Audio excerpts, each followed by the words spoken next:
24 hours in Iran. It hasn't been completely figured out yet, but it's good. Essentially, Iran got some kind of extraordinary shipment of a unique kind of fuel that uniquely powers ballistic missiles. And they were waiting for it, and now they're going to have to wait again.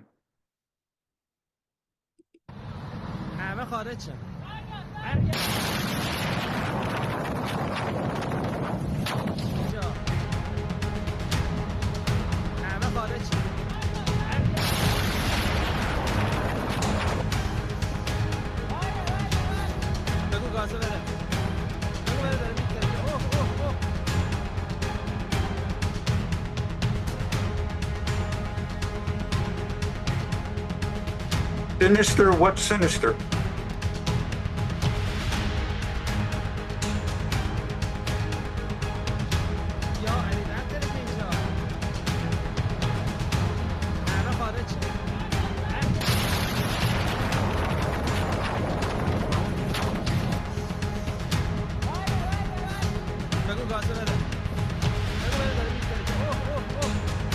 So that fire is not completely the bomb.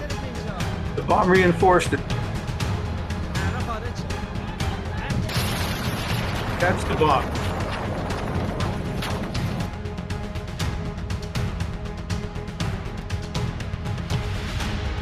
It's like a California earthquake multiplied.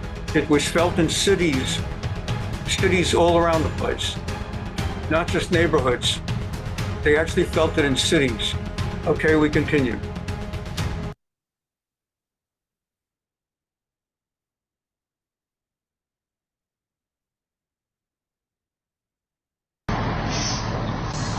One more angle of it.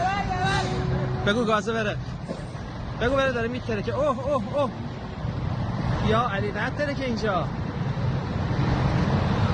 همه خارج شه.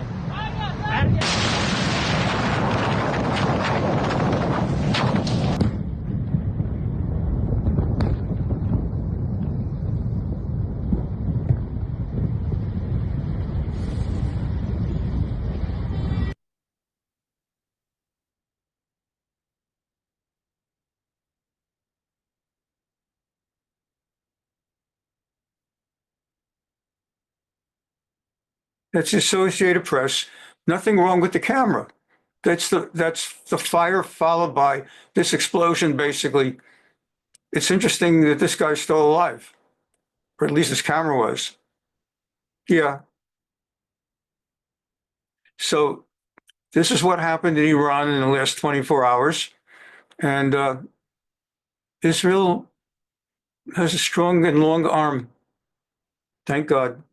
Okay, next. As mourners around the world gathered to celebrate the life of the late Pope. Interesting, Pope Francis, he began pretty okay. And ever since October 7, he really let it out several times, to the degree that when Israel's foreign office, the foreign ministry, posted a condolence on their website, the internal feedback was such in Israel that they took it down. Francis really turned on Israel and will not be remembered as a friend. Francis Wednesday. In Israel, Cardinal Pierbattista Pizzaballa, head Latin Patriarch of Jerusalem and possible heir, led a mass at the Church of the Holy Sepulchre, where according to Christian tradition, Jesus was buried. Pope Francis was remembered by experts on Jewish-Catholic relations for his work to continue the path of his predecessors on ties with Jewish leaders. At the same time, some noted that ties took a turn after the October 7th Hamas attacks on Israel and the subsequent war in Gaza. The verified X account at Israel, which is linked to the Israeli Foreign Ministry, had posted on Monday a message on the social media platform that read, "Rest in peace, Pope Francis, may his memory be a blessing." The post was then taken down hours later, and Israeli diplomatic missions were reportedly ordered to take down any similar posts and not to sign condolence books in Vatican embassies. Officials at the Foreign Ministry were quoted as saying that the Pope had made statements against Israel and that the message had been published in error. Pope Francis, who died on Monday, was usually unusually careful during his 12-year pontificate about taking sides in conflicts, condemning the growth of anti-Semitic groups, while also speaking by phone with Gaza's Christian community during the war. For more than 1 year and a half, daily, he called us to ask for peace, to pray for peace, and to give the blessing for all Gazan people and for all the Palestinians. But Francis suggested last November that the global community should study whether Israel's military campaign in Gaza constitutes a genocide of the Palestinian people, and in January called the Enough of him. Yom HaShoah. Yom HaShoah was this past week. It was Thursday. Technically, the 27th of Nisan was Friday, but those kinds of moments like Yom HaShoah, Yom Yerushalayim, and Yom Ha'atzmaut do not get observed on Fridays by law of Israel, so that they do not, commemorations and celebrations do not run into Shabbat. So it was Thursday, Yom HaShoah.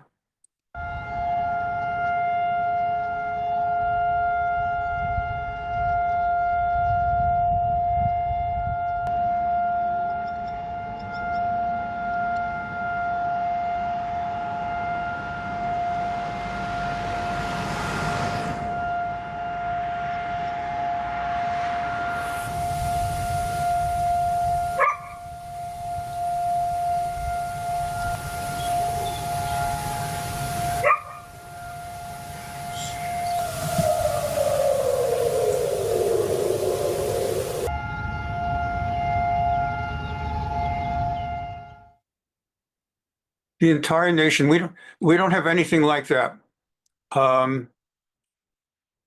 Just a moment on this. We don't have anything like that in America, of course, or anywhere else in the world that I'm aware of, where a siren is heard throughout the entire country, and the entire country comes to a standstill, except for people who are contemptful on the extreme, like the Neturei Karta and the extreme Israeli left and the Arabs. So that's number one. Now we come, if you've never seen it before, many of you undoubtedly, as we have, sold our chometz before Pesach. Too much stuff to go into a long explanation, but we sold our chometz. Someone has to sell the chometz of the state of Israel. And here you have the two chief rabbis. This was a few years ago. I have one for this year from the other day, from about a week and a half ago, but that one runs too long. I wasn't able to kind of compress it. This I was able to compress in a minute, this section that would work for us. This is the previous chief rabbi of Ashkenazic rabbi of Israel, Rav Landau, and the previous chief Sephardic rabbi of Israel, Rav Yitzchak Yosef. And this is the guy. Here we go. And who's this? Moshe Kachlon. And Moshe Kachlon was a minister in the Israeli government. Here we go. Just put it back a little. There you go. The sound is very soft.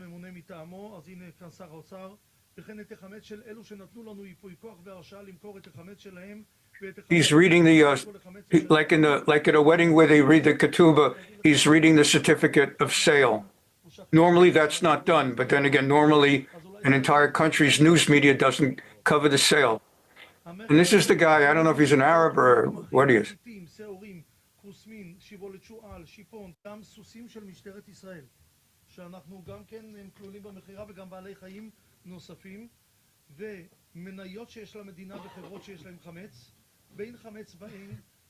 Still reading. Let's get towards Tachlis here. Kachlon, the minister, is approving it and signing it. Why is there a minister? Why the politics? It's not politics. You can't go around selling somebody's chometz if he doesn't know about it. So what ends up happening is they're selling on behalf of the state of Israel. They have the politician representing the state basically signing off, yeah, we're selling it. And the two chief rabbis are our agent. And there's the guy.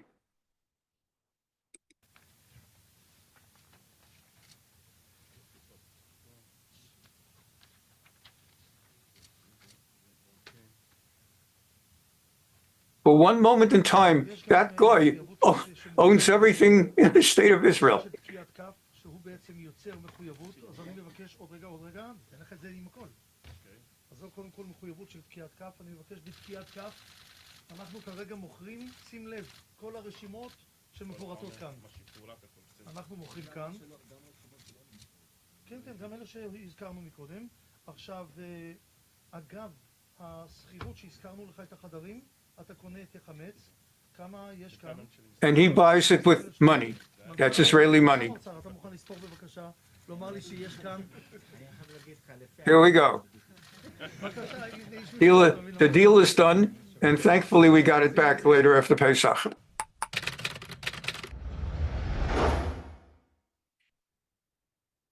סבבה בינתיים, אבל עכשיו יש סטורי.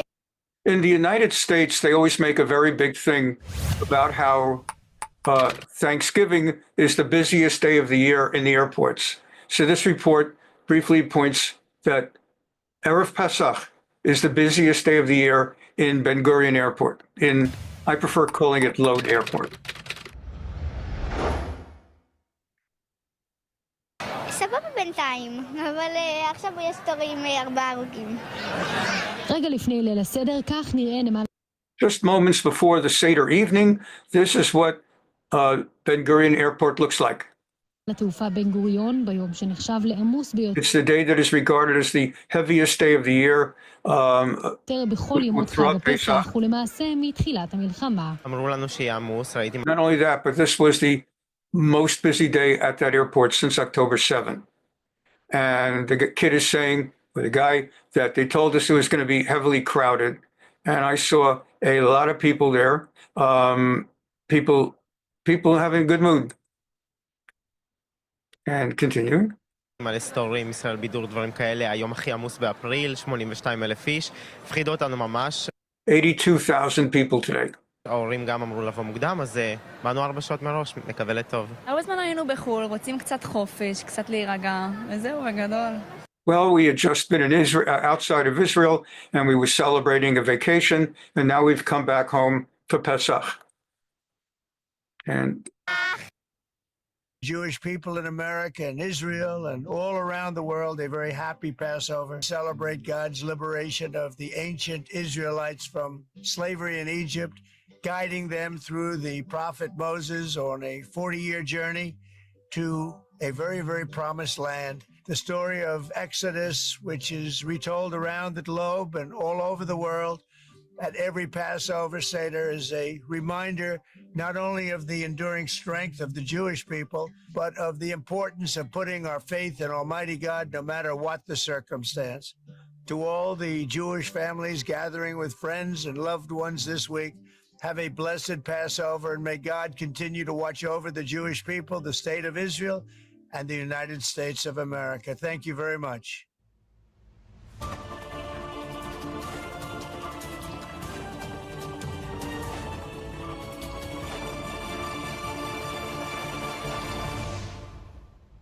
thank you, Pakistan.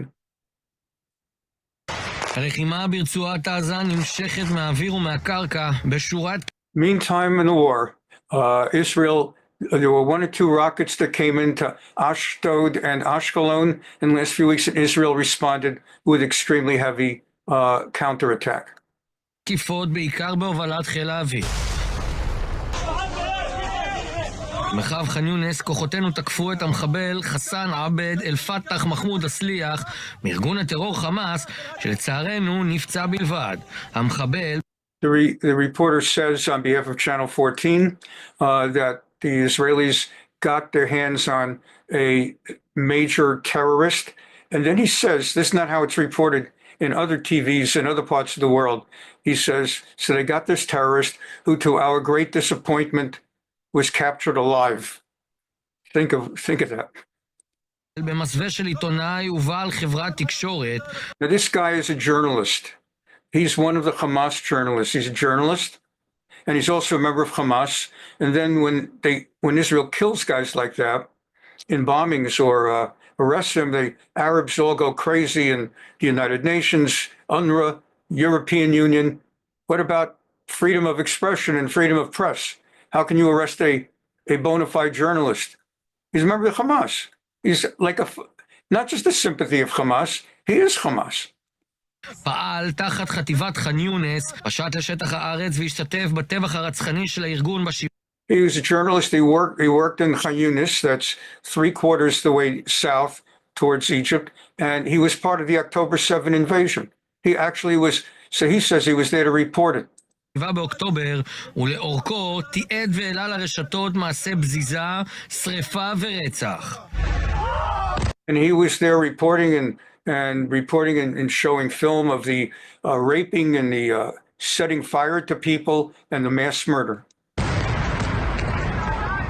מספר מוקדים נוספים תקפו מטוסינו והצליחו לסכל מחבלים נוספים שעסקו בניסיונות לשקם יכולות של חמאס במטרה לבצע פיגועים נוספים בשטח הרצועה וממנה.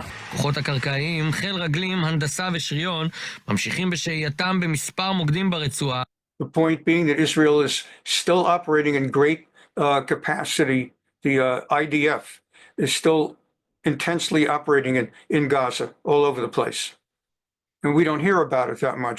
We only hear about the politically uncomfortable news story, let's say the ambulance story or something. They don't tell you everything else going on there. בעזה כנראה תסתיים גם שם.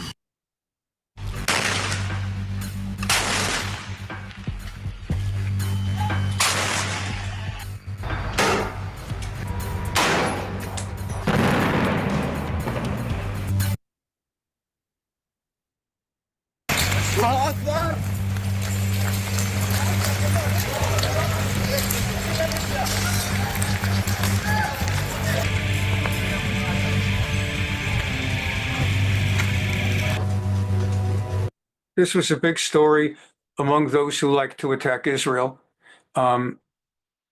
And basically Israel went after a school building. I think they wiped out the building and a lot of people inside were killed. And it was less often reported that Hamas was using that school building as a command center.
הלחימה בעזה מתעצמת עם רצף של תקיפות מדויקות מהאוויר.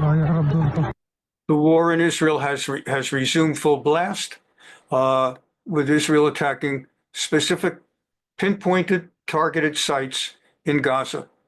So if you look carefully, for example, when they bomb the school, they don't bomb anything surrounding the school. By the way, when you're watching TV in Israel, unlike when you're watching an American or other nations' news reports, they'll give you the channel, and on the bottom, and it says Chag Pesach Kasher v'Sameach. Imagine watching even Fox News. For maybe they'll say one time on the bottom, "Happy Passover to the Jews," but this idea of Chag Pesach Kasher v'Sameach, there's only one place in the world you'll see that. בתקיפה ממוקדת של חיל האוויר על פי מידע שהעביר שב"כ, הצליחו כוחותינו לפגוע במפקדת טרור בג'באליה, שפעלה במסווה של בית... In a targeted bombing, our soldiers, our Air Force succeeded in wiping out a school in Jabalia. ספר בצפון הרצועה, לפי הדיווחים, יותר מ10 חוסלו בתקיפה. More than 10 terrorists were killed in the attack. So that's your whole answer. Historically, Hamas plays it that they leave their terrorists in the school building, and they know Israel won't attack a school building, and that gives them home free security. That's not going on now.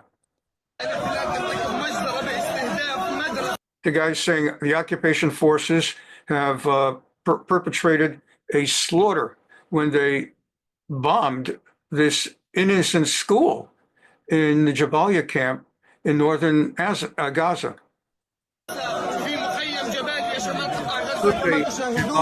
גם בדרום הרצועה מספר תקיפות דומות של מטוסים. עוד מפקדות טרור במקביל להשמדת מצבורי אמצעי לחימה. Now, even in southern Gaza, Israel's attacking public buildings, public institutions, if they believe there are terrorists inside. That's the name of the game now for the defense. המאמץ העיקרי כרגע במערכת הביטחון. תקיפה ממוקדת בח'אן יונס, חוסלו מחבלי חמאס שהסתתרו בין אזרחים, כמה מהם נפגעו. מקביל לפעילות מהאוויר, גם הכוחות על הקרקע פועלים להשמדת מבנים ותשתיות טרור. המטרה המרכזית היא לא לאפשר בריחה של... Likewise, the goal is to take down all kinds of buildings, so there's no room for these people to hide. מחבלים ממקום למקום, כמובן לגבות מחיר מכל בניין שדרכו יצאו פיגועים נגד כוחות ואזרחים ישראלים, וכן לשטח את אזורי החיץ. Okay, that one's cool. גם הכוחות על הקרקע פועלים להשמדת מבנים ותשתיות טרור. המטרה המרכזית היא לא לאפשר בריחה של מחבלים ממקום למקום, כמובן לגבות מחיר מכל בניין שדרכו יצאו פיגועים נגד כוחות ואזרחים ישראלים, וכן לשטח את אזורי החיץ. Keep them on the run. That's what the guy is saying. They're also this time going after the heavy machinery. Previously, if they would see houses where they believed Hamas was based, or schools or other such places, now one of their targets is whenever they see tractors and machinery. Without the tractors and machinery, the individuals in Hamas have to spend more time clearing up the mess. Hours and hours more time.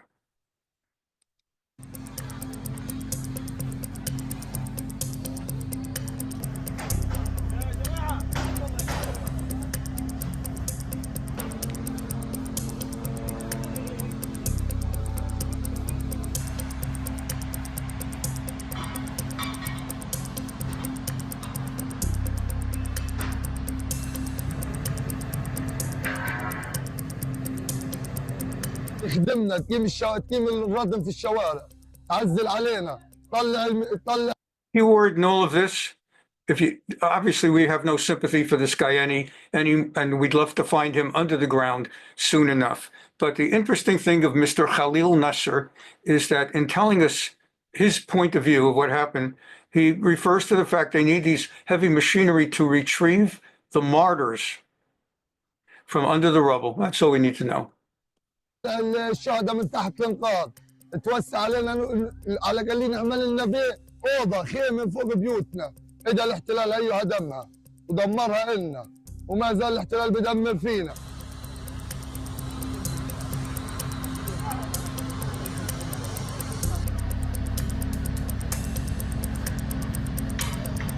No such thing as Palestinians. They're Arabs in Gaza or Gazan Arabs.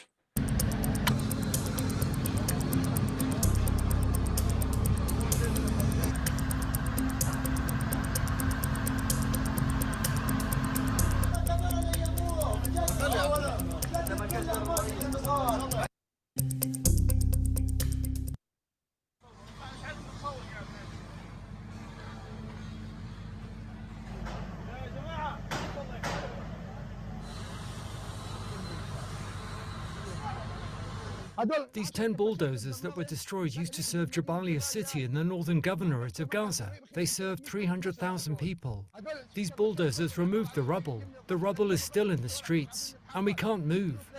People are still trapped under the houses. We don't know where they are taking us. Do you want to drive us out of the Gaza Strip? We do not want to leave. I am one of those whose eye is gone and waiting to leave for treatment. I do not want to leave. Free the hostages. 3 words. Free the hostages. The machinery. They open the streets and retrieve martyrs from under the houses. For a year now, There are people who are still not retrieved from under the rubble. These bulldozers came from God to help us in order to remove the rubble. Today they destroyed the bulldozers. What do they want from us? Where The hostages. That's all. That's what we want from you. do they want to take us?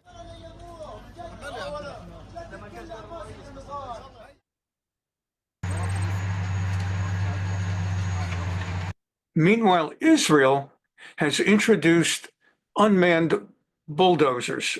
They also call them robot bulldozers.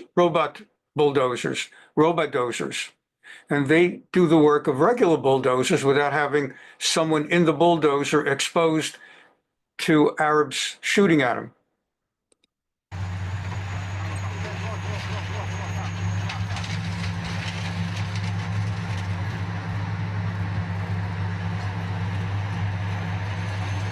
The system is built from a brain. You can now see it on the move, and you will focus, you'll see it, no one inside.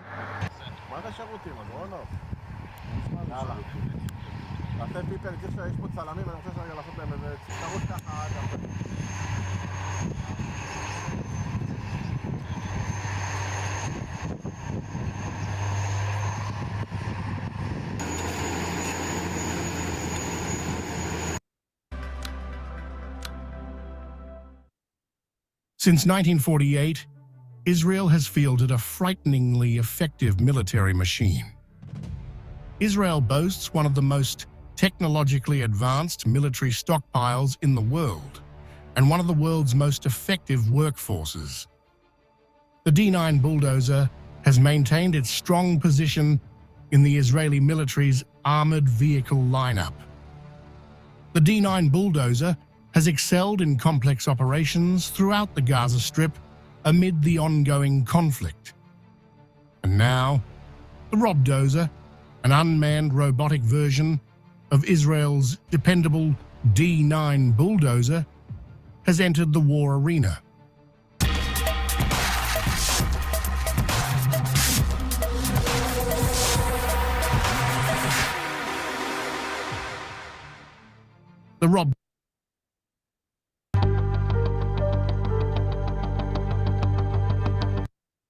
This is an Arab with a smoke bomb. The Israelis killed him, and in the bullet exchange, the smoke bomb went off. That's what's going on there.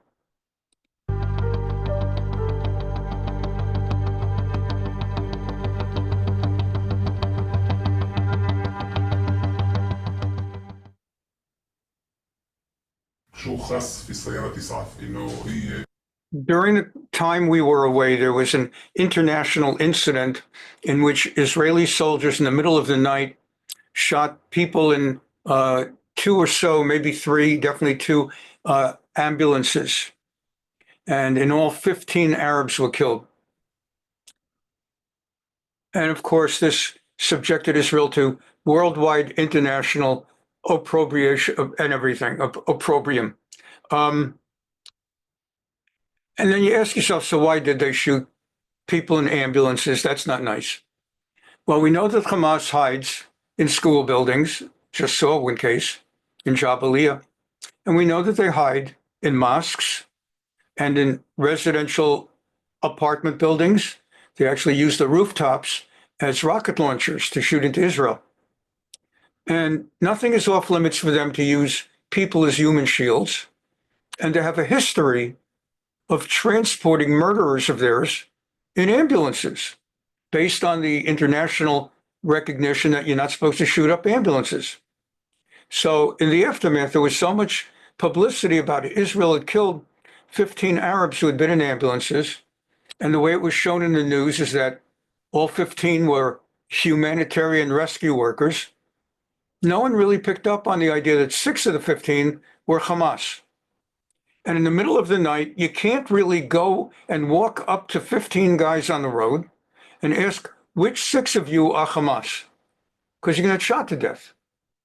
And so you go for it, if that's your news, if that's your information. And if you make a mistake, this is a war. In the course of this war, as in all wars, people sometimes get killed innocently in mistake. Sometimes soldiers even kill their own people by mistake. There's a term for it, friendly fire. It has happened in Gaza where some IDF soldiers killed some others by mistake.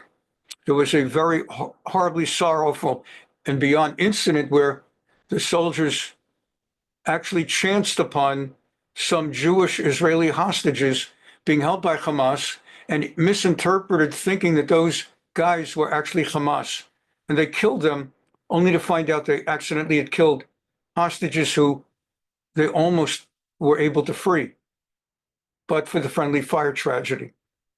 So anyone who's fair recognizes that in the middle of the night in Gaza, during wartime, you just don't know.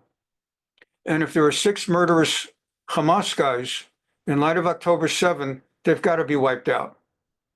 And so that's been the story. I have here some short clips to point out, as I just said, Hamas has a history of using ambulances to transport their murderers from one location to another.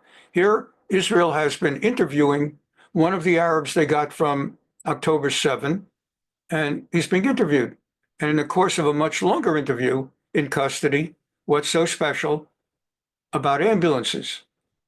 ليش مثلا ياخذ سيارة مو عشان العين يشوبها زي هيك مثلا عشان ما يشكوا فيها وعشان ما يصيرش قصف ما يصيرش ضربة زي هيك صحيح فهمت عليك. اما القسام في كمان سيارات القسام وين موجودة؟ علمتها على الخريطة اللي قبل بعلمها فيش مشكلة. يعني هو بشكل عام في المعسكر ممكن يكون في المعسكر وفيها مكان مش في المعسكر في مكان مش في المعسكر. انت حكيت بالنسبة للسيارات اللي صعب موجودة عندكم صح؟ صحيح. وين هي موجودة؟ اللي فوق الحشاشين. اوكي. هلا يعني ما إلا شكل عسكري ولا شيء زي هيك. شكلها شكل مدني. صحيح. ليش؟ عشان تكون قريبة منها وتنقص. وشو بيسووا فيها؟ بتكون هي في حالات السلم بتكون يعني في الموقع الإصابات صارت في التدريب صار أي شغلة لأنه كل التدريب رصاص حي. في الحرب ممكن يحتاجوها يعني في نقل سواء كان إصابات يعني للناس المدنيين والعسكريين وقيادة أو جنود أو إنه أي حد. وشو كمان بنقلوا بالسيارات اللي سافرة خلال الحرب؟ خلال الحرب؟ لا شيء مهم يعني شغلات مهمة. زي إيش؟ أي شيء مهم يعني قيادات إيش مكان أي شغل. شو الحسنات بالنقل الأشخاص المهمة المسائل بسيارات إسعاف ومش بسيارات عادية؟ كنا غالبا إنها بتنقص قليل إنها بتنقصف. يعني إحنا ما بنقصف الإسعاف صح؟ ممكن ينقلوا فيهم أغراض لهم. زي إيش؟ مثلا خاص عليهم أكل، عبوات، سلاح، ينقلوا بالسيارات. ليش أحسن نقل بسيارات إسعاف؟ أمان. ليش؟ أمان لهم عشان تقصفوهمش. كل شغلة الإسعاف إذا هي عيادات مستشفى بيستغلوها لهم. بيستغلوا لهم. عشان إيش؟ عشان أنتوا بتقصفوهمش. وهيك يعني بيقدروا ينقلوا؟ بيقدروا ينقلوا كل شيء. شو زي إيش مثلا؟ عبوات، سلاح. أكل. مواد طبية لهم. للجنوب للقصف. كمان الشيء اللي بدي أسألك إياه هذا الموضوع المبنى هذا اللي حكيت تحت المدرسة. احكي لي شوي. هذا مبنى كانوا بيحطوا فيه. Well, these are going to be more of the same, confirming these are prisoners picked up since October 7, confirming that they deliberately hide under hospitals, in schools, and in ambulances. So when you see an ambulance coming at you and you're in Sahel, in the middle of the night in the depths of Gaza, darn straight you shoot. Darn straight. But what if they have the sirens on? Well, what do you think? This isn't Los Angeles and New York. This is Gaza. The sirens are there to throw you off. And so you shoot, of course. But that takes explaining, and the media works in sound bites and doesn't really have time for explaining. And this is Channel 12, which is typically very anti-government. But it's true.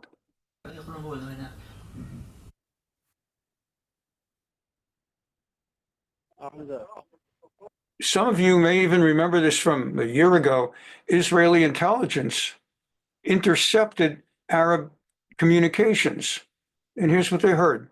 يا فلان يا اخوي ايش صار معك؟ ولا شيء. طب ابعت لك اسعاف؟ لا يا اخوي عندي اسعافات قاعد اطلع معي اسعاف. يا عمي في اسعافات خليه يجيك ياخذك ينزلك على باب الدار.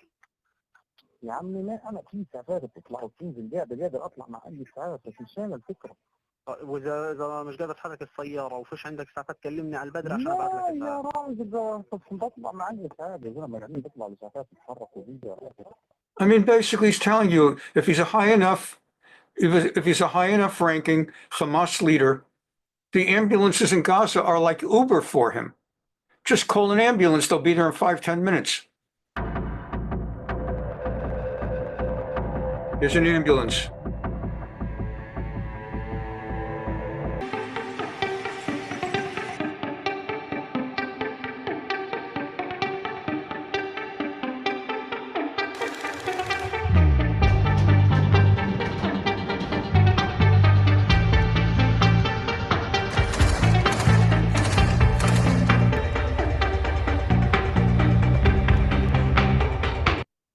Basically, in 1 week's time during Pesach, I guess they were all firstborn males. The battalion chief of the Shechia brigade, Israel killed him over Pesach. So his number two was named the new commander of the Shechia battalion, and he was killed 2 days later by Israel. And then the third guy later in the week was named, and Israel killed him also. So they killed 3 commanders, chiefs of this battalion. They couldn't keep a guy alive more than 3 days. Sort of, as I say, I was thinking of the 10th plague.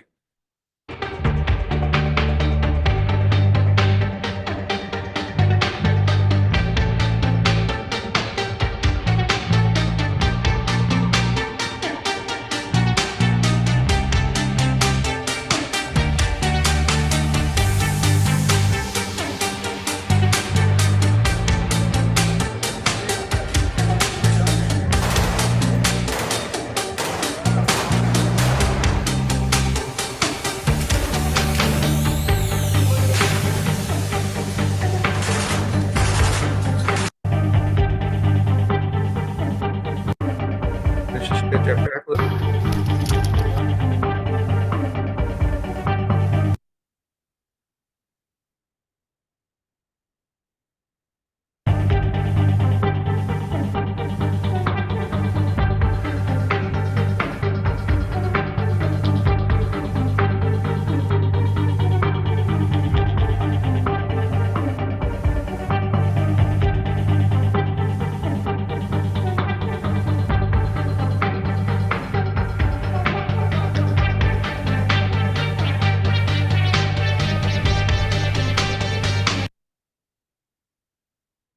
A whistleblower group of former Israeli soldiers says the aim behind expanding the buffer zone in the Gaza Strip is to destroy everything in the area. So let's try to understand it. I did not pull out a map. Maybe I should have. Imagine the bottom half of this number 8 is Gaza. Actually, it would be more narrow, more vertical. But imagine a more vertical 8. On the bottom is the boundary between Gaza and Egypt.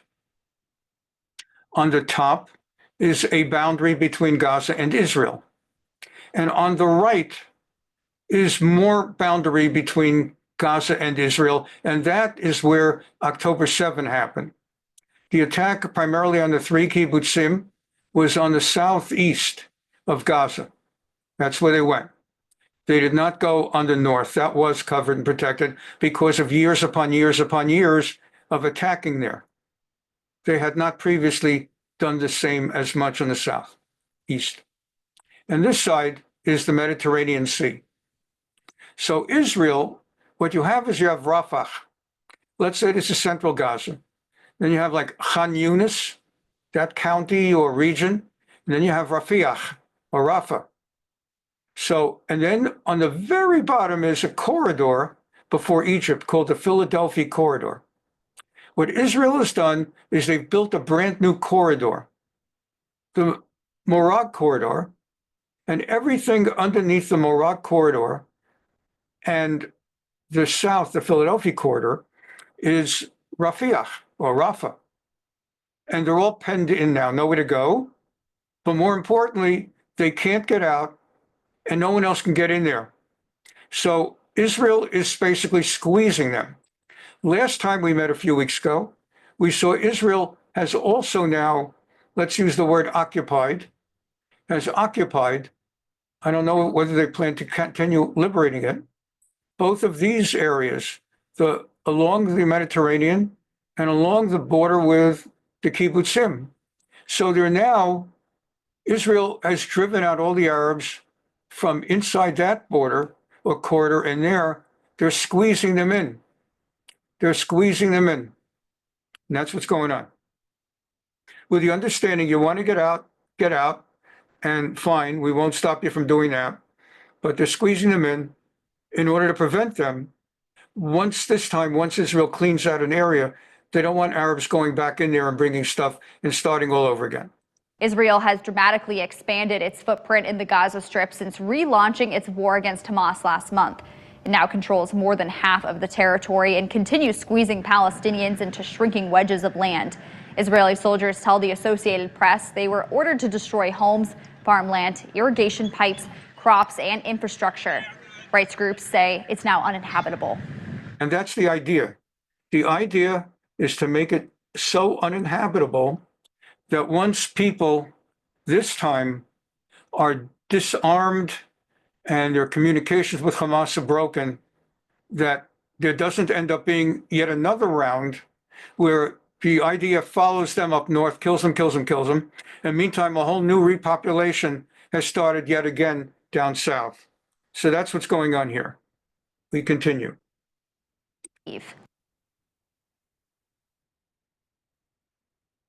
And this is going to... We'll just briefly explain about the Morag corridor, but I'm going to go through it briefly for the reason I said we're trying to get in a lot of stuff in tight time. שבועות אחרי שצה"ל חידש את הלחימה בעזה, נכנסנו הבוקר לראשונה לרפיח לסיור של שר הביטחון ישראל כץ. זהו, אנחנו יורדים, אנחנו ברצועת עזה, אנחנו ברפיח, החיילים פה מאבטחים אותנו. צה"ל החל בשבוע... The defense minister has invited the media to come and see what's doing. This is the Gaza. There's the map I didn't have. This is Rafiah or Rafah. This is Khan Yunis.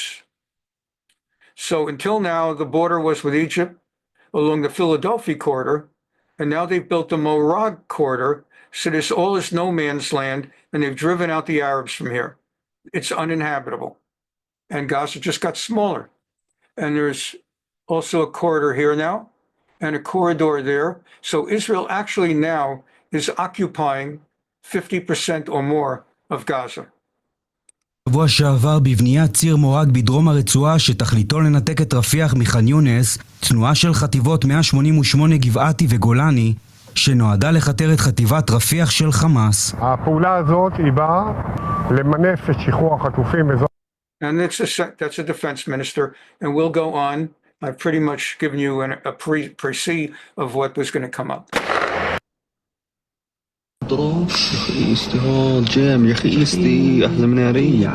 חיל האוויר פתח אמש בגל תקיפות נרחב בדרום הרצועה שבועיים לאחר קריסת הפסקת האש, כשמאות לוחמי צה"ל מאוגדה 36 החלו בתמרון קרקעי נרחב באזור רפיח וח'אן יונס. عيني كامله كلها راحت ضل ابن عمي هم اجى الشقه هاد وشقه بسيطه يعني ايش اقول لك. Release the hostages. 3 words. Release the hostages. عن مد عايشين بحالهم. راحت كل عمارتهم في رفح كانوا بيجهزوا حالهم اجوا هين. ראש הממשלה נתניהו חשף הערב את התוכנית בניית ציר חדש, ציר מורג, שיבנה בין רפיח לח'אן יונס ויאפשר שליטה באוכלוסייה הפלסטינית במרחב. אנחנו תופסים את ציר מורג. זאת תהיה הפילדלפי השנייה, ציר פילדלפי הנוסף. משום שאנחנו עכשיו מבטרים את הרצועה, ואנחנו מוסיפים את הלחץ צעד אחר צעד, כדי שיתנו לנו את חטופינו. הרחבת התמרון הקרקעי החלה בצל המבוי הסתום בעסקה לשחרור חטופים ובהבטחה הישראלית להגביר את הלחץ על חמאס ולקחת שטחים נוספים. מה התכלית של המבצע הזה? להתניע מחדש את שחרור החטופים ולהפעיל לחץ כבד בדברים שהכי כואבים להם, בשטח, בפינוי תושבים, על החמאס עצמו ועל התושבים, להביא לשחרור החטופים שלנו. בצהריים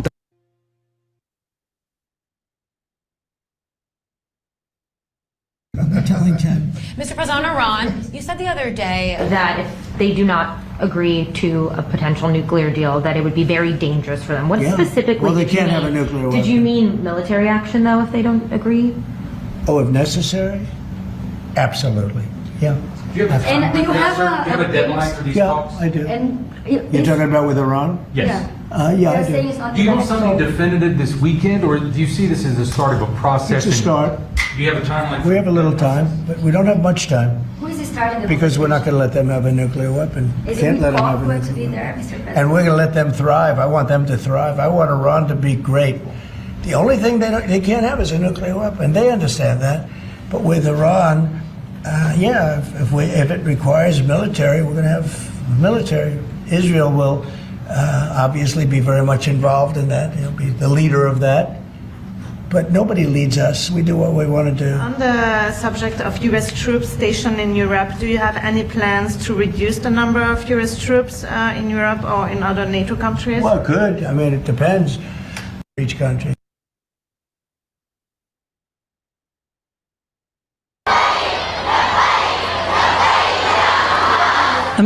In Pakistan, or as Obama always called it, Pakistan, the masses are trying to have riots and demonstrations against Israel, but they don't really have a lot of places to demonstrate against.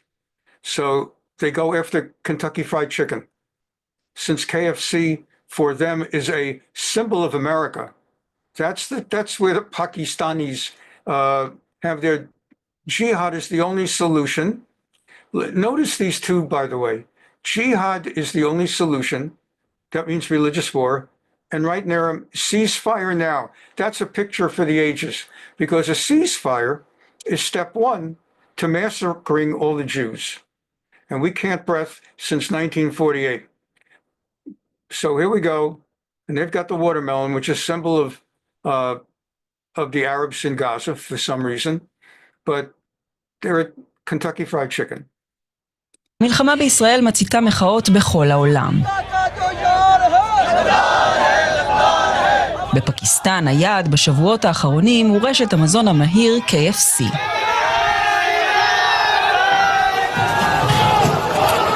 And Pakistan has been witnessing regular protests and rallies in solidarity with Gaza. But in the past few weeks, parts of these demonstrations have turned volatile, with American food chain KFC coming under attack.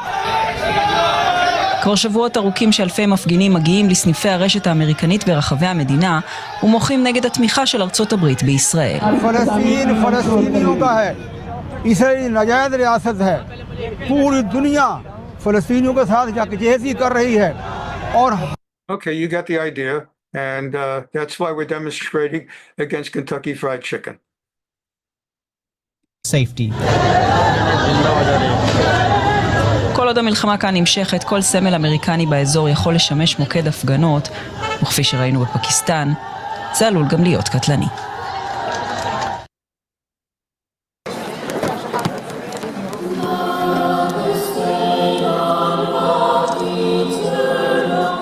And now we go to the universities.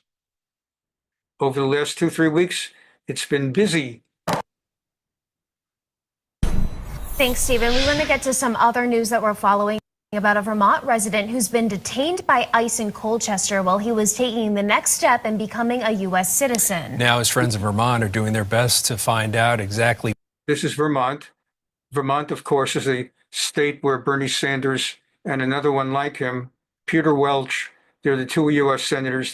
They're so left-wing, they basically fall off the mainland. And that's Vermont. And you can catch it in little words the way it's reported. where he was taken and make sure he's not taken out of state. NBC5's Jackson Stover joins us now live. Jackson, what can you tell us about this situation? Brian, Liz, Mohsen Madawi is a well-known activist. He was in well-known. Colchester today for a citizenship interview. Now, that was before officers arrived and took him away. Mohsen is a White River Junction resident living here on a green card from Palestine.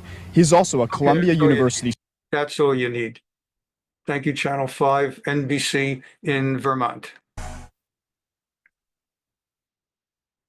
And it's happening at universities across Texas, including North Texas. Students are being affected at UT Dallas, UNT, Texas A&M, and UT Austin. There hasn't been a clear explanation why the visas are being revoked, but the Trump administration has been digging into the social media of people applying for them. Fox 4's Casey Stiegel, live with what we know so far. Casey. Yes, Steve, Heather, good evening. UT Dallas officials confirmed to Fox 4 today that 19 of its students have had their immigration status terminated. So you can add the University of Texas at Dallas to a growing list of colleges around the state of Texas and around the country, for that matter, that are seeing similar actions. Last May, the University of Texas at Dallas was at the center of a national firestorm when students rallied in support of Palestine, setting up an encampment on campus, calling for the school to divest from corporations involved in supplying Israel with weapons used against Gaza. Police ultimately intervened and arrested at least 21 people. At least 9 were disciplined by the university. Fast forward to 2025. We've heard from the Secretary of State that they are specifically looking at students who either publicly participated in campus protests or spoke out in support of organizations such as Hamas, which are known terrorist organization. They are taking action to revoke those student visas. While UTD leaders would not specify whether the 19 students who had their visas revoked were part of the demonstrations last May, U.S. Secretary of State Marco Rubio has vowed in recent weeks to terminate visas of international students and others who participate in activities that counter U.S. national interests. The Trump administration is cracking down on student visas, with reports of revoked visas for some international students on 2 area college campuses. NBC5's Randy Gyllenhaal with reaction from Evanston tonight. A dreary day in Evanston, unease at Northwestern as the campus navigates 2 blows from the Trump administration. Today, a lot of people were talking about it in classes, about the funding cuts. Possible funding cuts, and today, Northwestern confirming some international students had visas revoked, saying the Department of Homeland Security terminated the visa status of a limited number of current and former students. If you're in a college campus, The first executive order we have prepared for your attention, there are currently laws on the books requiring certain disclosures of universities when they accept large foreign gifts. We believe that certain universities, including, for example, Harvard, have routinely violated this law, and this law has not been effectively enforced. So this executive order charges your departments and agencies with enforcing the laws on the books with respect to foreign gifts to American universities. Okay.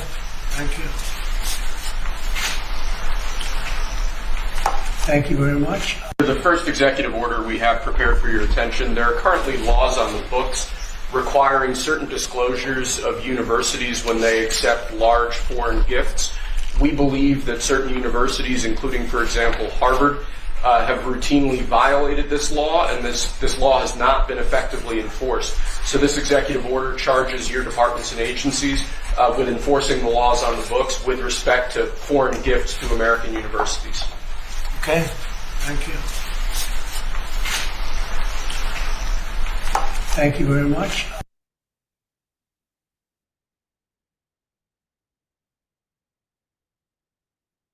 New at 4, the Trump administration freezes $1 billion in funding for Cornell University and $790 million for Northwestern University. A Trump administration official said the money was frozen in connection with several ongoing Title VI investigations. Title VI prohibits discrimination in any program receiving federal financial assistance.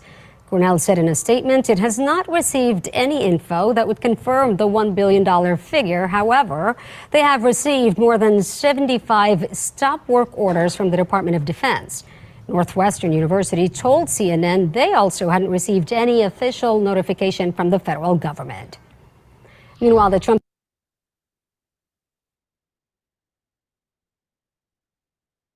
The Trump administration has halted funding of $790 million for Northwestern and $1 billion for Cornell over potential civil rights violations. In other words, this is a part of the ongoing federal crackdown of anti-Semitism on campus. Well, Jessica Marzuko has been advocating for Israel on college campuses for 15 years, and she joins us now. The federal government says it's freezing more than $2.2 billion in grants and contracts to Harvard University since the institution said it won't comply with the Trump administration's demands to limit activism on campus. In a letter to Harvard, the administration called for broad government and leadership reforms, as well as a requirement to institute what it calls a merit-based administration and hiring policy. It also includes an audit of the student body and faculty on their views about diversity and a ban on face masks, which appear to target pro-Palestinian protesters. The demands are part of the Trump administration's effort to investigate anti-Semitism at many universities. A dozen students are facing felony charges now for their actions during the pro-Palestine protest in Stanford last year. KRON 4's Leslie Gooden. There is no such thing as Palestine. It's a myth, never existed, never will. Has details. On Thursday, Santa Clara County's District Attorney Jeff Rosen announced felony charges against 12 pro-Palestinian protesters, including 8 Stanford students, for their involvement in breaking into Stanford's president's office back in June. Free speech is American. Debate is American. If you want to convince people, use reason and logic and the power of your ideas. Don't destroy property and commit hundreds of thousands of dollars in damage. Investigators say the mass protesters, mostly women between 19 and 32 years old, used a guidebook called the Do-It-Yourself Occupation Guide 2024 edition, where they meticulously planned the break-in, which involved crowbars, bolt cutters, and other tools. We would not be here today if these defendants stopped at the threshold of Building 10 and simply stated their views. During the press conference, pictures and evidence of what Stanford estimated to be between $360,000 to $1 million in damages caused by the protesters. Rosen stated that all involved in this case are American citizens and is requesting them to turn themselves in.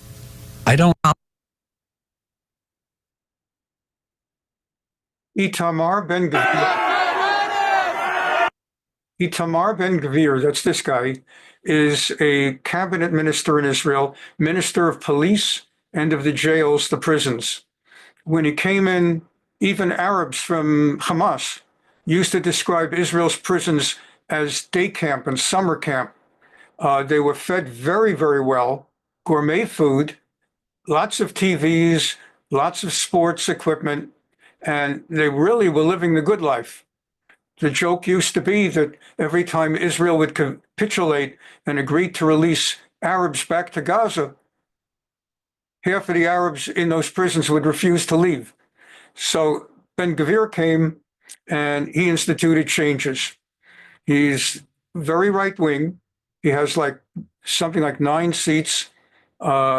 He polls well enough that he could conceivably be the linchpin in the future government as well, that they need his 9 to 12 seats. And he's a son of a gun. And he, for the first time, was invited to speak in the U.S. since becoming a cabinet minister, I believe. Biden had an executive order, or maybe not a formal order, but no one from the Biden administration was permitted to meet with Ben-Gvir, and they were talking about imposing sanctions on Ben-Gvir. Trump's first day in office, he removed those sanctions, and Ben-Gvir just came to have meetings with Tom Emmer, who's the number 2 to Mike Johnson in the House of Representatives. He's the Republican whip. And Ben-Gvir also met with 1 or 2 Trump administration cabinet officers. And then he went to Yale. He doesn't speak English. So he had a guy with him, Yishai Fischer, who was there to translate. And he spoke not on the Yale campus, but with a Yale-related Jewish student group that had a site off campus. And then Yaleys also showed up off campus to protest against him. And here we go. Hey guys, Yishai Fleischer here in beautiful New Haven, Connecticut. So nice, so pristine, so chill. And yet last night we had an event which had a lot of rowdy folks outside. We brought Minister of National Security from Israel, Itamar Ben-Gvir, who believes in a strong Israel, believes in fighting back against the jihad, together with Rabbi Shmuley Hecht of the Shabtai Institute here at Yale. We brought him to speak. And you know what? It was a victory for freedom of speech. It was victory for freedom of expression. And he spoke. And you know what? There were protesters outside, and they have that freedom as well, and that should be respected. However, there were some protesters that were violent, that didn't let Jews into the building, into school earlier in that day, and also threw water bottles. Well, that's assault, that's battery, that's violence, and that's intimidation. That's something who are on the way back to the land of Israel, and shalom.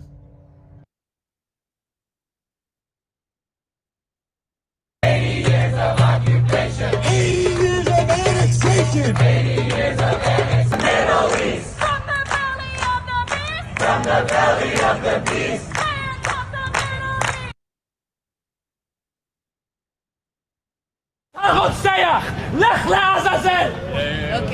Okay, a few things. First of all, I don't know whether you caught that, but I think that they were chanting from the valley of the sea, which is like chicken of the sea. It's supposed to be from the river to the sea. So I think they had the slogan wrong. After he got screamed at and yelled at Yale, he went down to Wall Street and took a walk. And there was some Israeli leftist who's living right now in America, maybe left Israel, who knows what. And he follows him much of the way, yelling and screaming at him in Hebrew. This was on Yom HaShoah, by the way. And anyway, I'll let it speak for itself. All right. How's your reception in New York? How are you liking your visit? איזה בוא אליי, אנחנו הולכים, אני לא יודע למה הולכים. Basically, Ben-Gvir is getting a look at Wall Street, and you have way back a group of Israelis chanting at him in Hebrew, calling him all kinds of names, and the police are keeping a distance.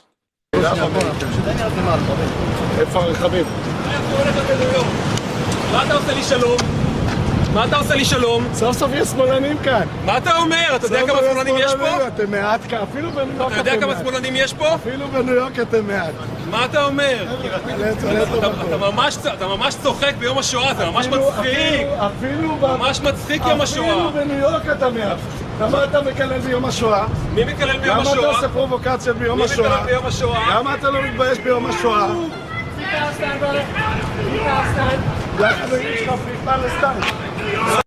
There was that Israeli yelling at him, that Israeli leftist yelling at him, "You're a Nazi," and he responds, "How could you say that of all days on Yom HaShoah?"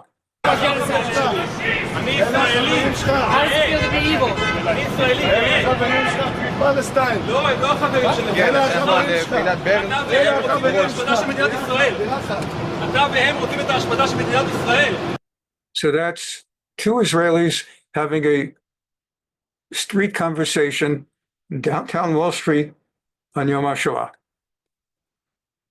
As they would say, only in America.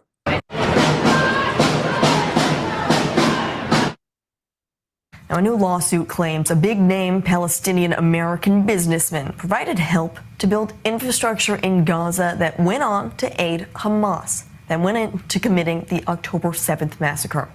Around 200 American families of October 7th victims, including the families of Hersh Goldberg Polin and Itai Chen, they filed a lawsuit against Bashar Masri and claim his development projects helped conceal tunnels used by the Hamas terror group. Masri's office called the lawsuit baseless and said he'll seek to dismiss these, quote, false allegations in court. For more, we're joined by one of the lawyers who helped file the lawsuit, Lee Wolosky, partner and co-chair at Litigation Jenner and Block LLP, joining us from New York. Lee, thanks for being with us on the rundown this evening. I want to begin by asking the goal of this lawsuit. We're talking about 200 families here, families of victims as well. What are they trying to gain by going to court with this? Thanks for having me. They are trying to use U.S. law, which is available to U.S. citizens or family members of U.S. citizens, which is what our 200 plaintiffs are, to hold accountable those who provided assistance to Hamas.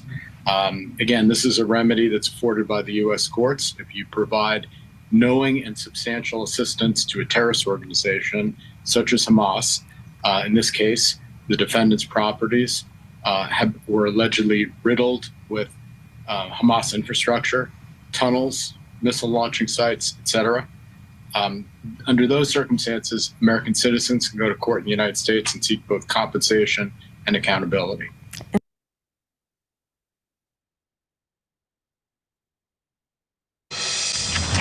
In Los Angeles, a woman says she went to a Staples store to have some postcards printed, but then she claims a store employee refused. She calling the materials that she wanted printed racist. Now, that customer is a Black Orthodox Jewish woman. The so-called racist postcards were messages about Jewish joy and Zionism. She says the employee canceled the order after telling her it was ready for pickup. And Eli Shava Rashon, the customer, captured the entire exchange on her cell phone camera. We're not able to print anything that has any racist messaging. What is racist about? Zionist, specifically. Zionist is not racism, and then I'm Black. I understand that I am too, but I'm also Arab. So I do understand the definition of Zionism. This is something you can definitely get sued for, because you blatantly refuse to print out cards saying Jewish joy only. You're an anti-Semite. Rashawn says a store manager also refused to print the cards. The employee at Staples later posted a video on his Instagram account defending his actions. He said Rashawn wanted to print cards promoting Zionism, but the store has a policy against any type of racist messaging. And he added, Zionism holds racist ideology toward Arab people. He has since deleted the video and his Instagram account. We tried to reach him, but have so far not been able to. Staples says it is aware of the recent interaction between a customer and an associate at one of our stores in Los Angeles, California, and is currently investigating the circumstances involving this altercation. It adds it remains committed to serving all customers and continues to work hard to ensure respectful and professional interactions in all situations. Fact-driven, unbiased coverage. Out. You know, I had people right in this office, this beautiful Oval Office. They came in, 10 people, hostages, you know that. And I said to them, so how was it? And the stories they told me, I mean, as an example, I said to them, was there any sign of love? You were there, 10 people. It's only 10, but it's pretty representative. Did the Hamas show any signs of, like, help or liking you? Did they wink at you? Did they give you a piece of bread extra? Did they give you a meal on the side, like, you know, you think of doing? Like what happened in Germany, what happened elsewhere. People would try and help people that were in unbelievable distress. They said no. I said, all of them. I said, did they ever wink at you like, you'll be okay? You're going to be okay? No, they didn't do that. They'd slap us. The hatred is unbelievable. And the lives, you know, they lived in a pipe. Not really a tunnel, it was a pipe. and they always thought they were suffocating. They were going to suffocate. And then they'd open up the pipe, and it was like 3.5 feet high. This isn't, you know, we hear tunnels bad, but pipes are worse. And the stories I heard were incredible. But I just said, was there any sign of potential love or affection? And there were none whatsoever. It was amazing to me. There was nothing like, here, take this, it's a little extra meal or something. They lived like hell. I don't know. They seemed to be, they were amazing to me because they seemed to be pretty normal. They weren't scarred, but I guarantee underneath they have to be scarred. And one was there for 356 days. Another was there for about 180 days, you know, a long time. These are people that have been really, really horribly treated. I've never seen anything like it, actually. I was very surprised to hear the answer. Yeah. She, I guess, was one of the prisoners. And every Friday night they would sing Shalom Aleichem, as we do. And she's, of course, been liberated, released.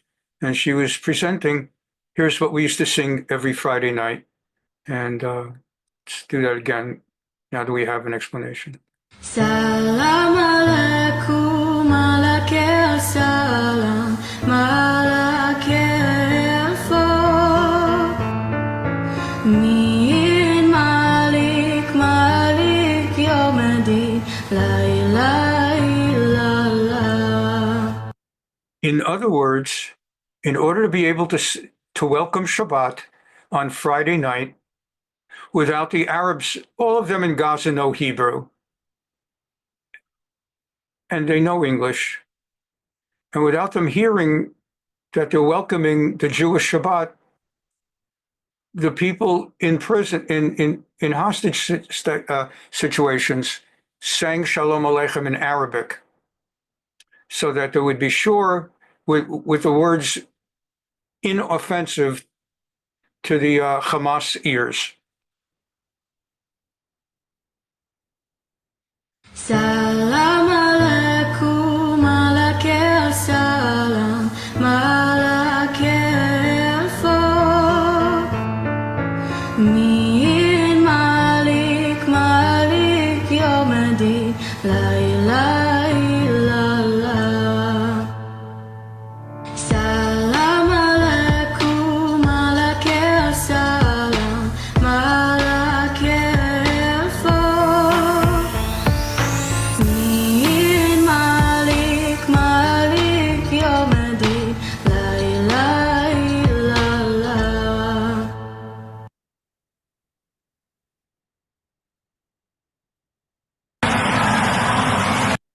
In our last time we got together, I showed you how Netanyahu was greeted and welcomed in Hungary by Viktor Orban, who has become a big friend of Israel, a personal friend with Netanyahu. And by way of contrast, not to show greater friendship or different, it's just to show how the relations are different, where Orban and Hungary magnificently welcomed Netanyahu with a red carpet, and he reviewed the troops, and they took a walk down the Danube, particularly the Danube River, and to show you how, not taking away from Hungary and its warmth towards Netanyahu, but with Bibi coming to the United States during Pesach, it was sort of like, it's like you're stopping off at home.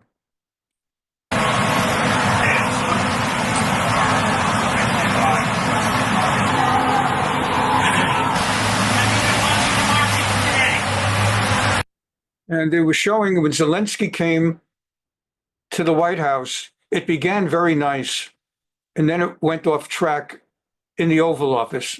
But it started very nicely, but when they showed, to prove how nicely it started, they showed that he was greeted at the curb by one of Trump's highest ranking guys, either Rubio or Vance or someone like that. When Bibi's coming, Trump himself waits at the curb. Ready doors, ready pop, ready go. Nice try. Ready close, ready shut. 3, 4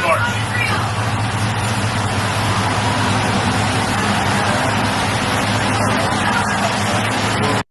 I'm looking at Bibi, and I'm thinking that's what's going through his mind right now is, I'm so glad to get out of Israel for a week, get away from the deep state where they've got the judges and the courts have me on trial, and the head of the FBI, namely the Shin Bet or Shabak, is accusing me of this stuff, and I've got to put up with this part of the deep state, and the attorney general who actually works for the other side rather than for the guy. How much of a chaya it is just to be out of Israel for a week and be with this guy. No matter what he comes up with, it can't be as bad as the deep state that I have to deal with.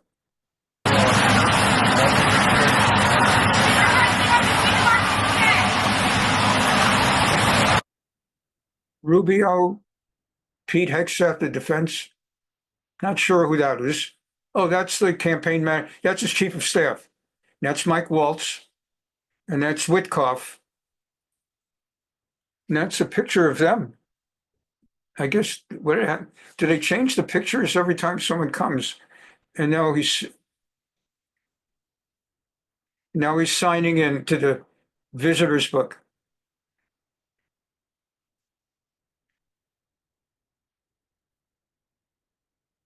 If this were Israel with its deep state, they would be comparing that signature with every previous signature to see whether any of them. Mike Huckabee came up for a vote. Every single Republican in the U.S. Senate voted in favor of Huckabee to be next ambassador to Israel.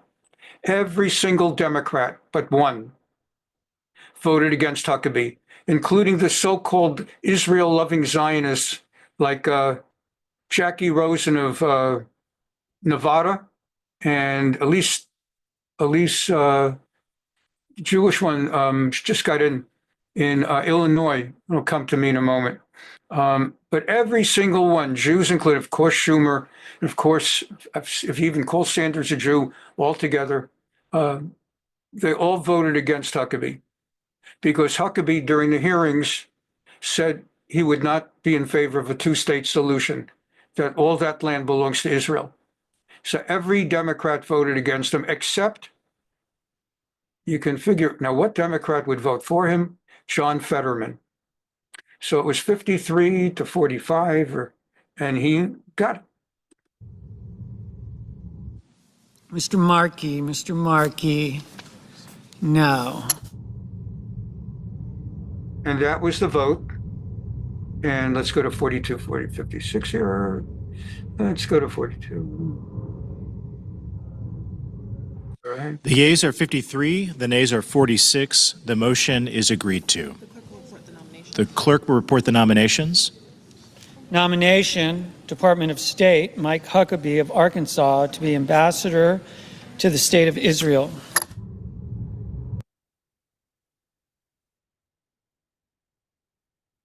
So we'll start with the first orders, and I think we have one for a man named Mike Huckabee. Does anyone know Mike Huckabee? Yes, sir. He's going to be a great ambassador to Israel. And they're thrilled to have him, that I can tell you. Go ahead. Yes, sir. So the Senate confirmed Governor Huckabee to be your next ambassador to Israel earlier today. That's his commission as ambassador. And then we also have a transmittal letter to the President of Israel requesting that he accept Ambassador Huckabee's credentials. He's going to be fantastic. He's going to bring home the bacon. And then even though bacon isn't too big in Israel. That's just the third letter. I had to clear that up.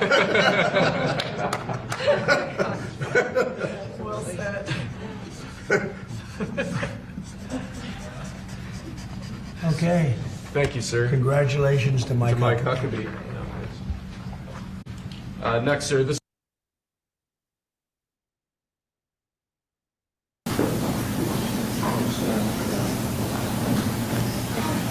Give everybody a minute.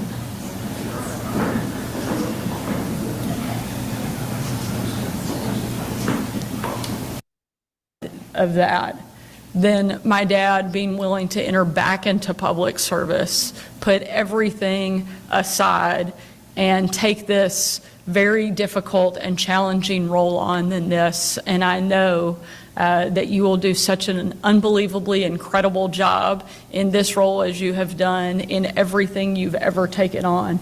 We could not be more proud of you, more excited to celebrate, and I don't think there's anybody that is more perfectly created for this moment than you. And I am honored that I get the chance to introduce you and stand here in this moment as you get sworn in and take over these official duties. I know I join my entire family, my brothers, my husband, my sister-in-law, and all of our kids and the rest of our family in saying, congratulations, we are so proud of you, we love you so much, and we will be cheering you on every step of the way from back home in Arkansas. With that, I'm going to turn it over to your college roommate and our favorite Caldwell,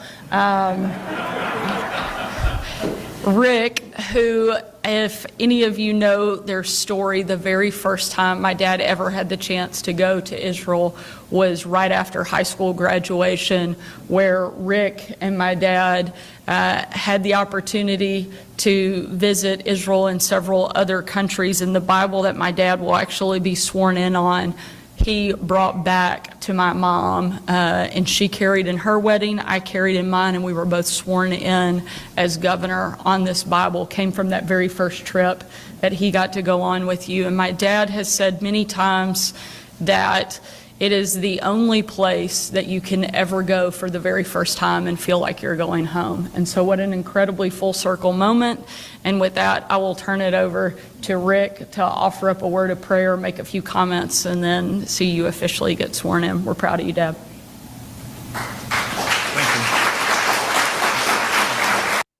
The week that we will actually deploy and get to post. I was praying that I would be able to be there by the end of Passover and by Easter Sunday. We will make it right on time, being there probably next Thursday. So with that, I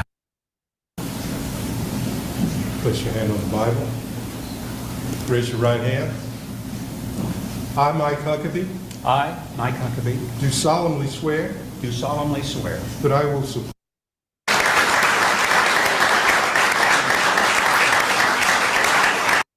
My way soon. Thank you, and God bless you. Lord bless.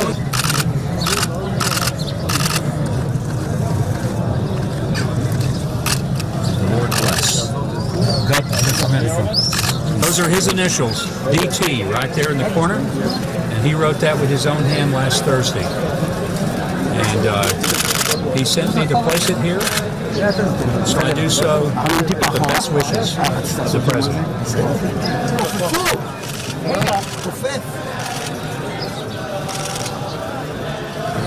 What an honor it is for me to come on behalf of the President of the United States, President Donald Trump, and to present a prayer that he handwrote, gave to me last Thursday at the White House, with the instruction that my first act as the ambassador would be to take his prayer, praying for the peace of Jerusalem, and to bring it to the wall, and to pray that there would in fact be peace in the land.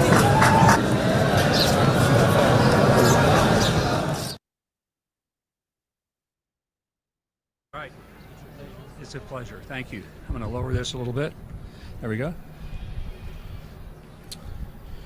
Everybody in place? Well, as you heard from being at the wall a moment ago, on this, my very first day as the ambassador to the State of Israel, it was such an honor and an incredible privilege to place on behalf of the President of the United States, President Donald J. Trump, a prayer that he wrote in his own hand and initialed, handed to me in person last Thursday at the White House, with the hope that I would bring it and place it in the wall with the best wishes and the prayers of the American people for the peace of Jerusalem and for the return of the hostages. So I have done that with an extraordinary sense of honor, joy, and also a sense of great responsibility. The relationship between the United States and Israel is not ceremonial. It is deep. It is rooted in our love of democracy, in our love of the Judeo-Christian understanding that every life has worth and value. And it is one of the reasons that the President prays that every hostage will be released immediately. And it's why I wear this on my lapel today. But I want to express my appreciation to the rabbi and to all the people who accommodated our visit here today. This we did earlier. It quoted in something else. Yair Netanyahu, the son of Israeli Prime Minister Benjamin Netanyahu, criticized French President Emmanuel Macron after Macron announced plans for France to recognize a Palestinian state in June. In response to Macron's post advocating for a Palestinian state without Hamas and a two-state solution, Yair Netanyahu wrote, "Screw you," on X. Okay. But meantime, in France, while there were... In Strasbourg, France, the Dreyer Bakery, known for being Jewish-owned, was the target of a large protest involving Palestinian supporters and some far-left activists. The situation escalated with demonstrators attempting to...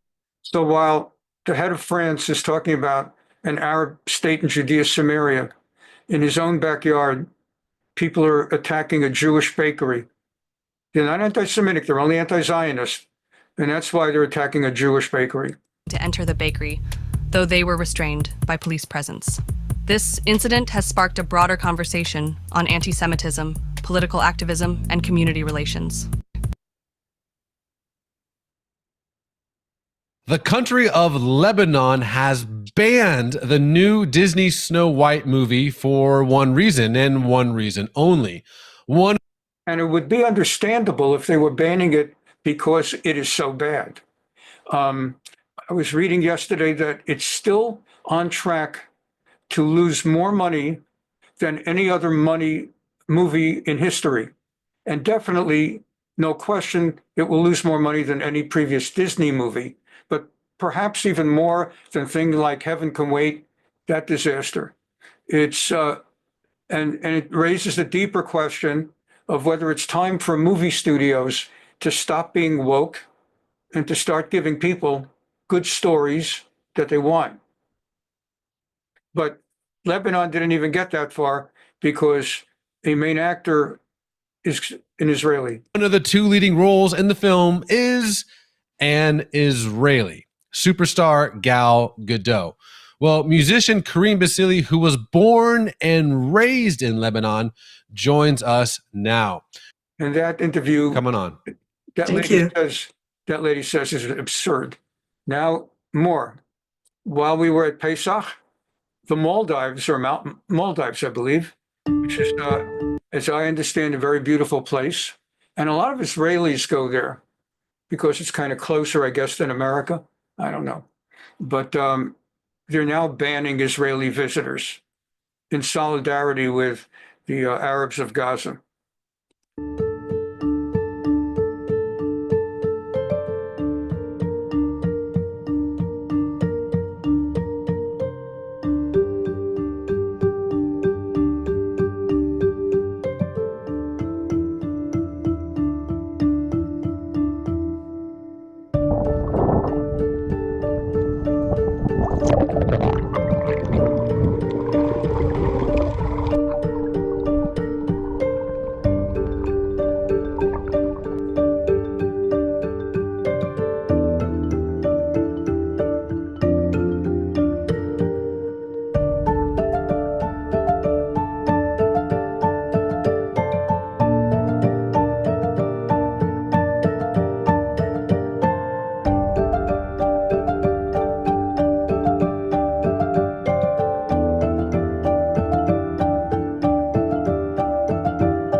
Now, you saw some of the dated items are about a year ago. That's when it first was decreed, but it was not implemented. And this past week, they're implementing it.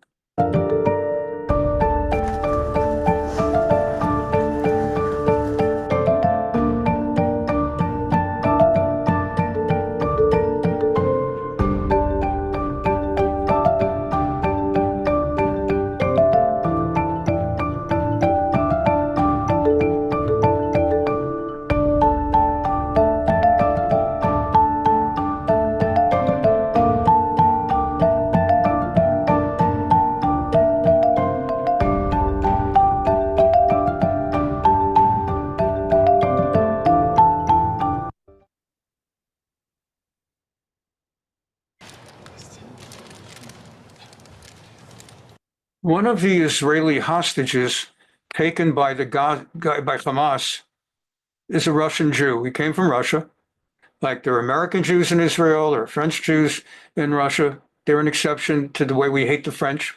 And there are Russian Jews, there's more than 1 million. And Putin claims that it was because of his good relations with Hamas that he was able to get this guy free. And whether that's true or whether it's that Trump or Netanyahu or Witkoff or the deal or whatever, who knows? But Putin got into the act. And this past week, while we were away for Pesach, he had the guy who got free and his family and his rabbis, and they all came to meet with Putin. And I wanted to share because it's not Putin's complicated. We don't have time for it now. But basically, he's glad to see the family. He hopes for the best for the hostages, and he thanks Hamas for their kind justice in releasing the gang. It's just fascinating to watch. Сейчас ни в коем случае не хочу давать никаких политических оценок тем событиям, которые происходят. Но все, что с вами произошло, это большая беда. А то, что удалось вам оказаться на свободе, это результат того, что в России стабильные многолетние отношения с палестинским народом, с его представителями, самыми разными организациями. И думаю, нужно выразить слова благодарности руководству, политическому крылу ХАМАС за то, что они пошли нам навстречу и совершили вот этот акт, гуманитарный акт, вас освободили. Я вас как раз с этим и хочу поздравить. Благодарен очень за ваши действия, личные действия, чтобы вы вышли на свободу. И я тоже хочу сказать, что для меня это очень-очень важно в этом моменте, чтобы все остальные наружники тоже вышли на свободу, потому что я знаю, как они чувствуют, я знаю, чего они, как это там, как это тяжело, как они кричали. И для меня они как братья. Для меня как будто, когда они там, это как будто по моего сердца еще там в Газе, как будто мне очень будет трудно вернуться к моей жизни, нормальной жизни, каждое время, что они там.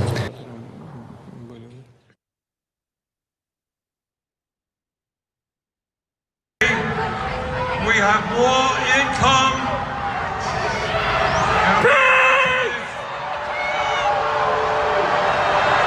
Israel, like any country on earth, has the right to defend itself from terrorism, but it does not have the right to wage all-out war against the Palestinian people.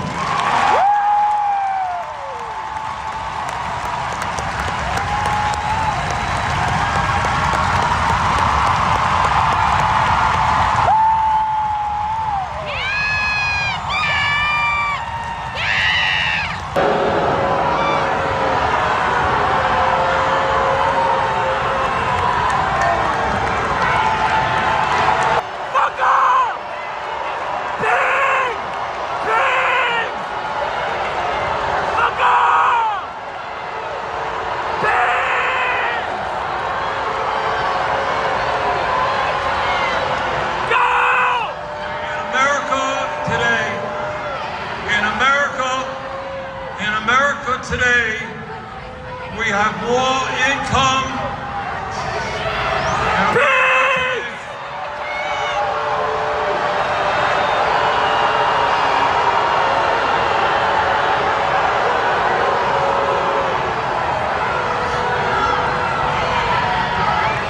Free Palestine! Free Palestine! Free Palestine! Free Palestine! Free Palestine!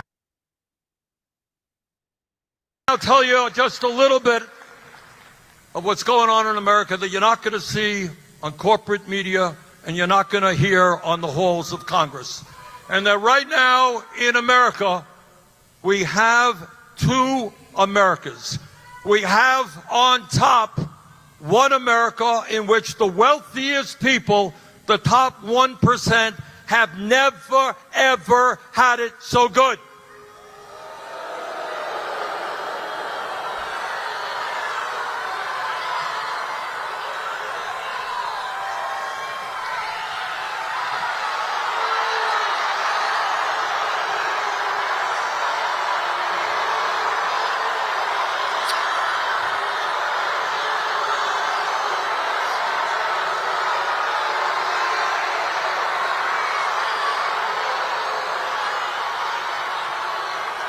Okay, in America today,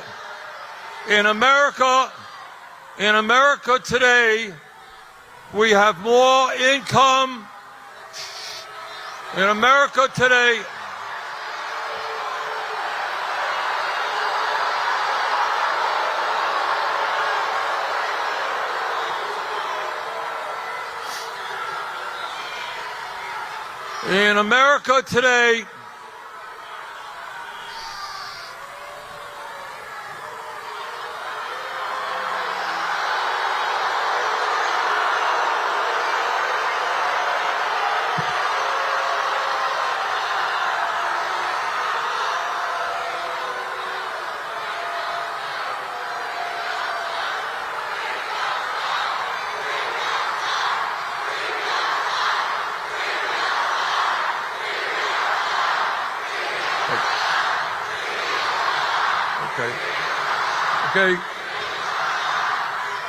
Okay.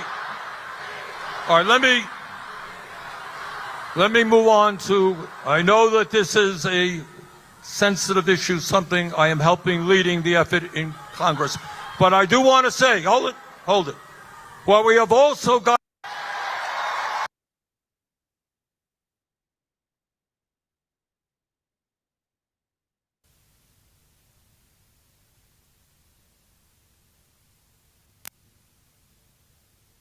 is Los Angeles police went to Israel My name's Roger Reiner. I work for Beverly Hills to study Israeli policing methods. Police Department, working right now an undercover assignment. We met Roger and many of his colleagues on a sunny November day in Jerusalem, Israel. My name is Glenn Levant, and I'm a commander with the Los Angeles Police Department. And I'm also the president of the Shomrim Society of Southern California, which is a group of Jewish police officers from Southern California area. The reason we're coming to Israel at this time is because most of us worked very hard during the Olympic Games in Los Angeles. As a matter of fact, many of the people on the visit here were involved in the security of the Israeli Olympic team at the UCLA campus. So now that we worked hard during the Olympics, we're here to relax and to enjoy our visit to Israel. Apart from the fun, the visit had a professional aspect as well. What I'd like to present to you briefly in the next half an hour is the organization of the Israel police. At police headquarters in Jerusalem, the visitors had a chance to meet and exchange views with their Israeli colleagues. I'm sorry. Well, I'm with the Shomrim, and my husband is the commander who's here and organized the tour. But my interests are very varied. I'm going to see Israel through many eyes and hopefully be able to go back and do some commentating on what I see here. I hope to really get into the city and see it not so much from a tourist standpoint, try to find little discoveries and hideaways like I do at home.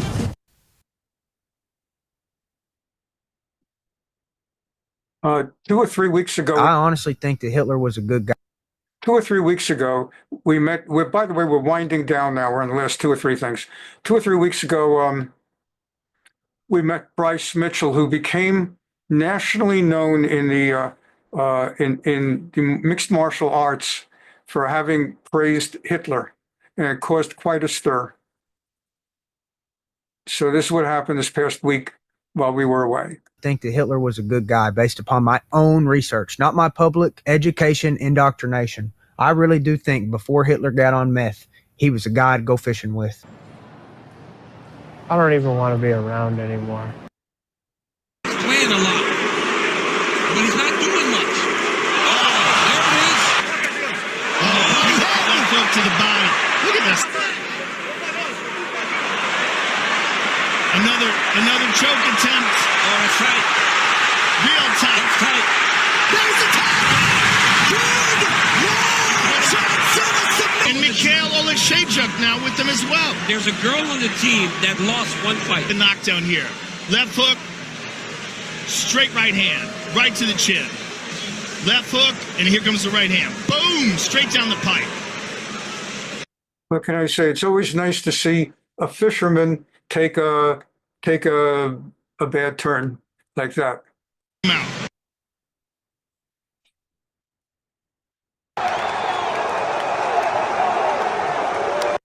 Dave Portnoy is a well-known blogger very strongly pro-Israel, pro-Jewish.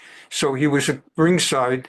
He covers this kind of sport, and he's not religious, but he wore a yarmulke and he waved an Israeli flag at the anti-Semite.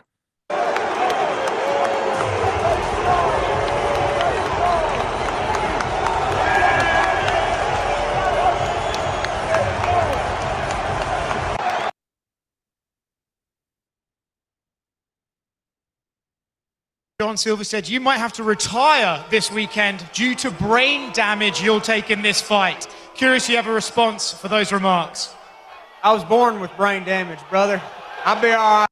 I love it. I love it. I was born with brain damage. Meanwhile, as I said, we're winding. I believe it's two remaining. First, about Billy the dog. Hamas seems to have kidnapped Billy the dog.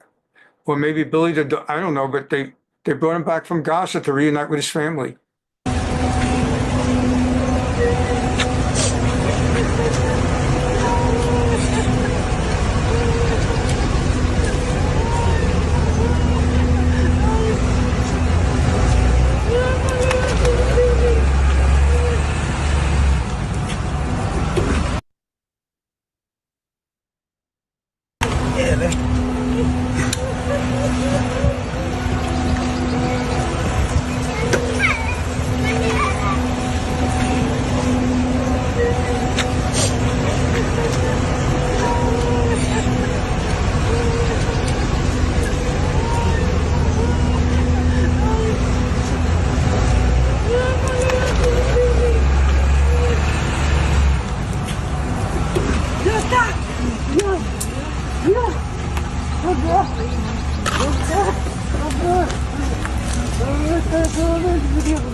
Okay, this is the last thing. We began today's program with selling the chometz. So I just wanted to share this as we kind of wind it down. I believe this is the last thing, or it's the next last thing. No more than that. As you know, when we sell the chometz, people contact a rabbi like me to be the agent to see through your chometz sale. And then after doing so, we sell it to a guy. And the guy not only owns the food that we sell, but part of your home in some cases. Like let's say you keep your chometz in your basement or your garage. You actually sell your garage or your basement to the guy. If you're not going to, and you don't go in there on Pesach. Anyway, this is how long, it's 3 minutes, bear with me. I thought you'd like to see it before we closed off. These bardak things are on the internet.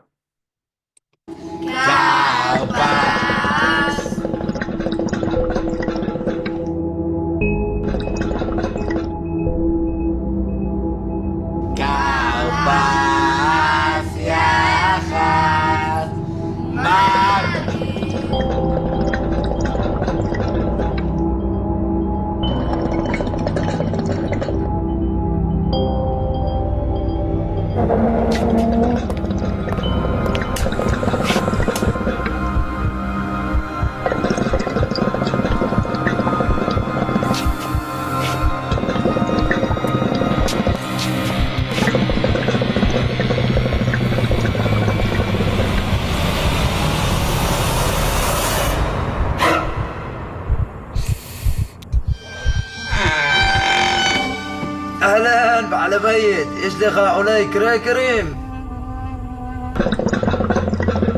Hello, homeowner. Do you have crackers too?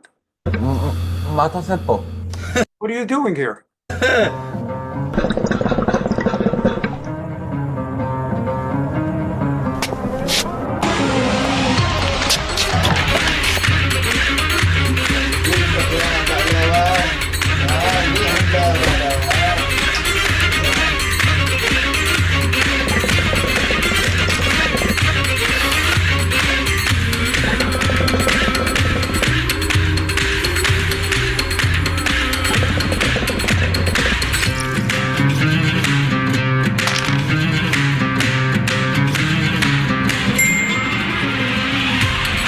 פה? מה אתם עושים פה?